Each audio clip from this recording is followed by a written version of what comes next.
Sir मैं चाहूँगा कि आप हमारे चैनल के माध्यम से सबसे पहले तो आप हमारे दर्शकों को अपना परिचय दे दीजिए। मेरा नाम सैयद हबीब पहलवान, मैं अपने वजन का भारत केसरी पहलवान, रेलवे रिटायर्ड। पहलवान जी, आपकी एक वीडियो वायरल हो रही थी और आज आपसे मुलाकात हुई है हमारी मुस्लिम राष्ट्रीय मंच अखिल भारतीय मुस्लिम महासम्मेलन 27 2025 के अंदर। मैं कहेंगे उस वीडियो के अकॉर्डिंग? मैं वीडियो हमेशा डालता रहता हूं और मेरे अल्लाह ताला ने मुझे अंदर से ये जागरूक करा है कि ये बढ़ता हुआ अपराध जो आए दिन जो हमारे क्षेत्र में कत्लेआम हो रहे हैं आए दिन, और 12-12, 13-13, 15-15 साल के बच्चे, उनको नशे की लत लगाकर उनको बुरा इंसान बनाया जा रहा है। उनके घर परिवार सारे के सारे बर्बाद हो गए। मैं आपके चैनल के माध्यम से सिर्फ इसलिए बोलना चाहता हूं ताकि मेरी आवाज़ लोगों के पास जाए और ये 12-12, 13-13 साल के, 15 साल के जो बच्चे जिनको नशे की लत लगाई जा रही है, ड्रग्स माफिया, जो जेलों में भी इनका साम्राज्य चल रहा है, जेलों में भी नशा बिक रहा है, जनता कॉलोनी के अंदर नशा बिक रहा है, सीलमपुर चौहान बागड़ नशे का कत्ता बन गया है। तो मेरी गुजारिश है माननीय प्रधानमंत्री नरेंद्र मोदी जी से कि इस नशे को बंद कराया जाए। और मैं सबसे कहता हूं कि आइए मेरे पास आइए, मैं तुम्हें कुश्ती की स्पोर्ट्स की तरफ लेके चलता हूं, चाहे वो एथलेटिक गेम हो, चाहे वो बॉक्सिंग हो, चाहे वो तैराकी हो, चाहे वो रेसलिंग हो। मैं ऑल इंडिया लेवल का पहलवान रहा हूं, मैं 300 कुश्ती का विजेता रहा हूं, मैं गुरु खलीफा हूं। मैंने 250 पहलवानों को पहलवानी कराकर उनको नौकरी पे लगवाया है, CISF में लगवाया है, BSF में लगवाया है, रेलवे में लगवाया है। मेरे भाइयों, देशवासियों, मेरे दिल के दर्द को समझने की कोशिश करो।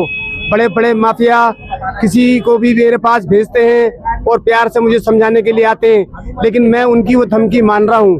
जो प्यार से समझाते हैं, धमकाते हैं, मुझे प्यार से लोग समझाते हैं जिनको मैं उनके प्यार में धमकी समझ रहा हूँ। ये देशद्रोही लोग हैं जो हिंदुस्तान में हर धर्म का बच्चा पी रहा है, यहाँ तक कि यूनिवर्सिटी में मेरी बहन बेटियां। आखिर ये लोग हैं कौन जो देश के अंदर, दिल्ली जैसी राजधानी के अंदर, देश की राजधानी के अंदर युवाओं की रगों में जहर बोने का काम कर रहे हैं और उनको नशे की तरफ लाने का काम कर रहे हैं? आखिर बेचने कौन दे रहा है और बिकवा कौन रहा है?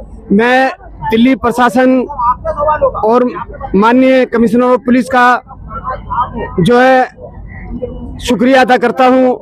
माननीय DCP संदीप लामा जी का, मिश्रा जी DCP का मैं शुक्रिया अदा करता हूं कि पुलिस अपना काम कर रही है, प्रशासन अपना काम कर रही है, लेकिन ये इतने शातिर हो चुके हैं, ये अवैध कमाइयों से इतने शातिर हो चुके हैं कि इन्होंने लाखों करोड़ों अरबों रुपए इन्होंने कमा लिया।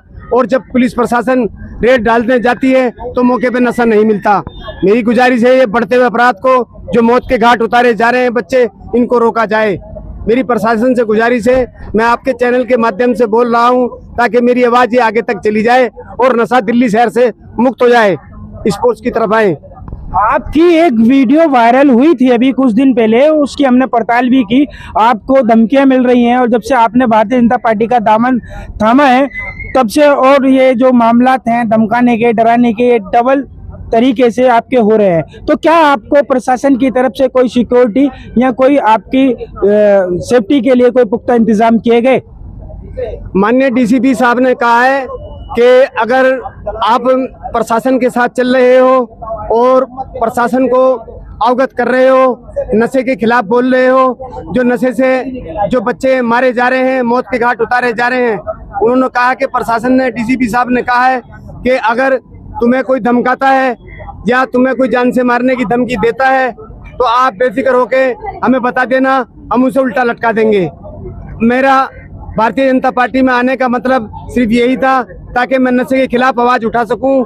मैं जिला प्रवक्ता BJP हूं, मैं सिर्फ अपनी आवाज को आगे तक पहुंचा सकूं ताकि नशा खत्म दिल्ली शहर से हो जाए। आप पहलवान जी अक्सर नशे के खिलाफ मुहिम चलाते हुए दिखते हैं और माफियाओं के खिलाफ आप बोलते हैं, क्या आपको बिल्कुल भी डर नहीं लगता? अल्लाह ताला की दी हुई ये जान है, अल्लाह ताला की दी हुई ये जान है और मेरे साथ पूरे समाज की दुआएं हैं, पूरे देश की दुआएं हैं। मैं नशे के खिलाफ बोल रहा हूँ, अल्लाह मेरे साथ है। मैं मरते दम तक इस पार्टी में हूँ और मरते दम तक मैं नशे के लिए कहता रहूंगा कि नशा बंद कराया जाए। माननीय DCP साहब से मैं गुजारिश करता हूँ, माननीय नरेंद्र मोदी प्रधानमंत्री से गुजारिश करता हूँ, मुख्यमंत्री रेखा गुप्ता जी से गुजारिश करता हूं और दिल्ली पर प्रशासन का मैं शुक्रगुजार हूं कि वो अपना काम कर रही है और एक्टिव है। मैं आगे उम्मीद रखता हूं कि दिल्ली से नशा जड़ से उखाड़ दिया जाएगा। डीसीपी संदीप लामा जी ने बताया कि नशे को और क्राइम को जड़ से खत्म कर दिया जाएगा। आपकी भारतीय जनता पार्टी द्वारा और ये जो आज जो मीटिंग हुई है, क्या इसके अंदर नशे को लेकर और दिल्ली की माफियागिरी और जो गैंगस्टरों को लेकर भी कोई बात कही गई है या कोई मुद्दा उठाया गया है? मैं कानून न्याय मंत्री कपिल मिश्रा जी के पास गया था और कानून मंत्रालय में भी मैं गया था। मैं वहां जाके एप्लीकेशन देकर आया था। उन्होंने कहा कि पहलवान जी सिर्फ आप अकेले ही आवाज उठा रहे हो और भी। मैंने कहा पूरी दिल्ली शहर की गुरु खलीफा, जो कुश्ती के दिल्ली शहर के गुरु खलीफा हैं, उनकी दुआएं मेरे साथ हैं। तमाम एक एक बच्चे की दुआएं मेरे साथ हैं और जिनके परिवार बर्बाद हो गए, उन बहन बेटी बर्तन मांज रही हैं, कपड़े धो रही हैं, जो नशे में जिनको बर्बाद कर दिया गया। ऐसे ऐसे ऐसे दोषियों को, ऐसे गंदे लोगों को जेल का रास्ता दिखाया जाए और नशा बंद कराया जाए। आपसे गुजारिश है मेरी। पहलवान जिंदाबाद, अभी पहलवान जिंदाबाद, अभी पहलवान जिंदाबाद। तो पहलवान जी, आप लास्ट में आप हमारे चैनल के माध्यम से कोई मैसेज, कोई संदेश अपने देश को, अपने दिल्ली की राजधानी को और अपने देश के युवाओं को देना चाहेंगे? स्पोर्ट्स को आगे लाओ, नशे को हटाओ, क्राइम को हटाओ। स्पोर्ट्स को आगे लाओ, नशे को हटाओ, नशे को भगाओ, स्पोर्ट्स को आगे लाओ। भारत माता की जय, भारत माता की, भारत माता की जय। श्री नरेंद्र मोदी जिंदाबाद, श्री इंद्रेश कुमार जिंदाबाद, श्री मोहन भागवत जिंदाबाद।